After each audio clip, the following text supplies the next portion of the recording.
When you wore these patches, it showed that you got a moose that year. So the more patches you had, the more successful hunter you were and the more moose you got. So it kind of is a status symbol of that you were a good hunter and that you're able to get your moose every year. Hi, my name is Maureen Peters and I'm the Curator of History at the Rooms, and today I'm going to take you inside the vault. Come on in.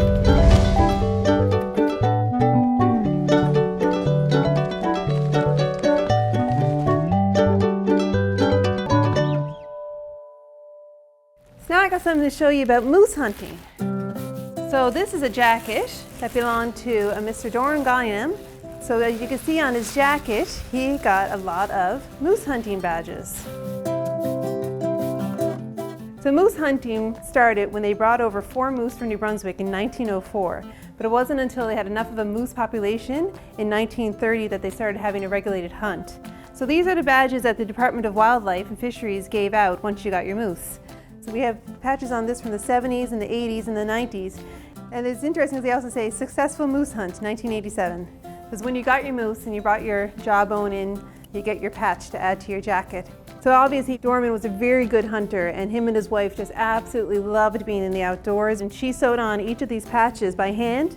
You can see her stitch marks and her stitching, her whip stitch going around each and every badge. And these are huge collector's items. Even now you see them for sale where people can buy them, trade them, and they're really important to the people of Newfoundland and Labrador.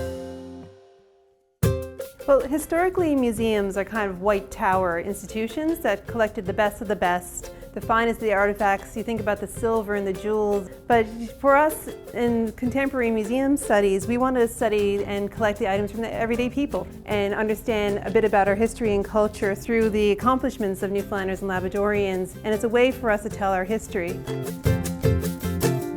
They imported the moose from New Brunswick in order to provide a consistent food source and also a new industry through hunting and hunting lodges, and to be able to expand the railway.